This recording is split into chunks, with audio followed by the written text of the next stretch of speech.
Anyone can make Gregorian chant on the computer, and to prove how easy it is, I'm actually holding a fussy little baby right now. And so by doing this and making this video, that will prove how easy it is and how anyone can do this, okay? So there are going to be one or two websites you have to remember. The first one is going to be this one here. I'll paste it here so you can see it. And you can write that one down. That's a website we're going to go to in a second. But to begin with, you need to know two things. You need to know how to make the equal sign. I'm sorry, the percent sign. And you start out by making the percent sign twice. So let me make sure, beyond a shadow of a doubt, that you can see that. So you make the percent sign twice, and then you put in a clef, and we'll talk about that in a second. Where you get your clef is according to a chart that you can follow here, and you can decide which clef you want to use. But let's just use a random clef for now, C4, and let's use a word. I don't know. Since I'm holding my baby Felix, let's type in baby Felix like this. Now, we have to put in some notes here before it'll work. And so, before we can put in the notes, we have to figure out which ones are the hyphenated words, okay? Let's see. Let's make the sentence a little bit longer. Baby Felix loves Gregorian chant, okay? So we quickly have to take those, and we have to get this hyphenation done. So we put that in here, and I'll show you this link in a second. We put that in here, over here, like that, and we hyphenate it. We grab it, and we go back. Now, you might want to know what that link is, so I will get you that link right here, and you can write that one down. So, again, to recap, we've done three things. We've entered the percent sign twice, then we've entered a clef. In this case, I just chose C4. And we've hyphenated our text, so we're ready to go. And you use your little the chart here that I'll show you in a second where to get it. It's really easy where to get it. And let's say we pick a note. Let's do F, G, and H. Okay, so let's do F, G. Oh, it didn't know how to hyphenate Felix.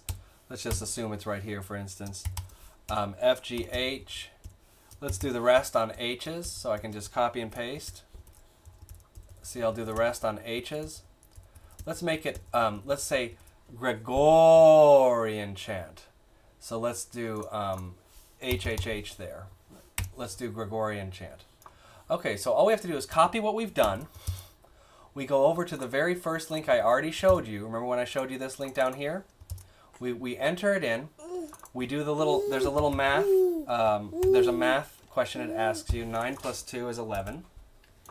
And then you just submit.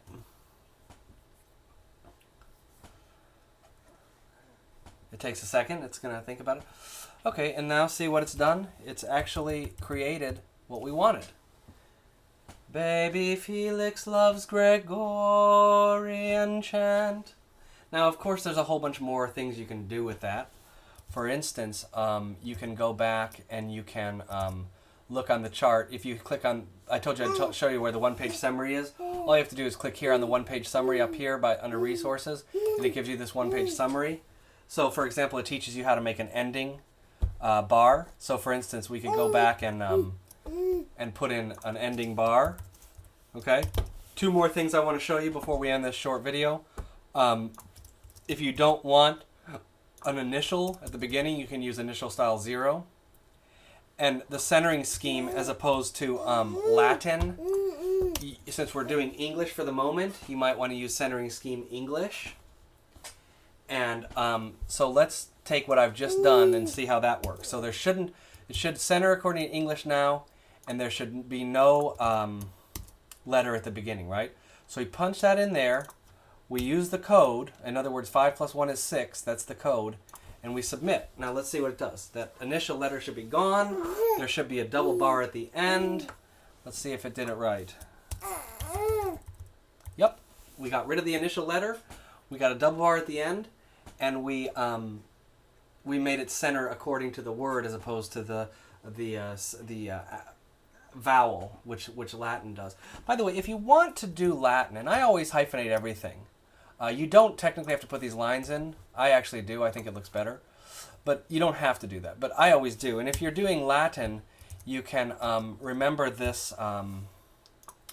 There's a website here that will actually, and I'll paste it for you right here,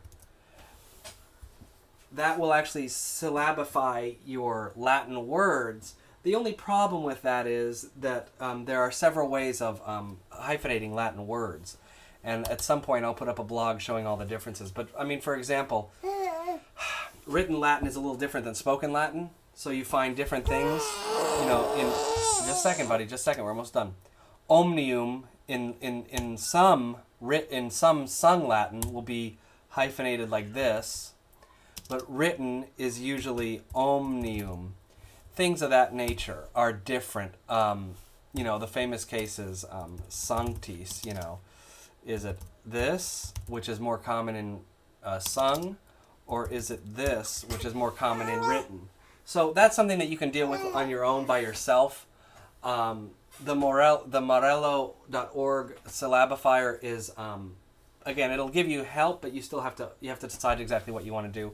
And I hope to be blogging about that at some point, because it's actually a really interesting subject, the way that different editions and editors break up Latin words differently.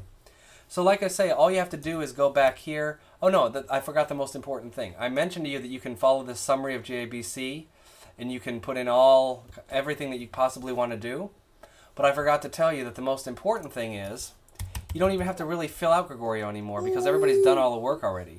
So all you have to do, if you want to just get pre-done code, like, I don't know, like if you want to just, you don't have to do it yourself, you can just copy it like this. This is a pre-done code. You can go over here, you can put it in here, and you can solve the puzzle again. You can make this however you like, in the sense of you can adjust. You can have paper size custom. You can have typeface, you know, Palatino. I mean, you can do whatever you like. You can adjust the scaling factor. You can have red lines. You can have staff line thickness can be 20. You know, you can do whatever you like here. You can adjust the initial size, and of course, let's add this initial. Well, actually, let's just leave it as it is. And then once you submit it, so this is pre-done code that somebody else did, and boom, you can format it however you like. See? By the way, I will not leave you orphans. This piece here, the way it's written, it needed a little bit of adjustment to make the I look good at the beginning. So if you notice, I had to add this little thing here. Oops, I hope you can see that. This is what I had to add to get some space in there. So those are the little things that you can mess around with, especially if you're using what I already mentioned, this summary of GABC, which you just, there's resource up here. But more importantly, and this will be the final thing because I'll end this, if you need code to the Kyriale or the propers or anything, you just go to this Musica Sacra forum, and I'll give the URL in a way that you can see it. I'll just put it right here. That's the Musica Sacra forum.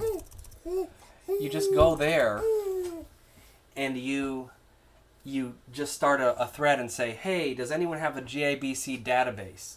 And they'll answer it, and they'll send you to where you need to go. There's lots of GABC databases, or you could also call them Gregorio databases. Hope you enjoyed this video. Hope that you'll start doing it by yourself.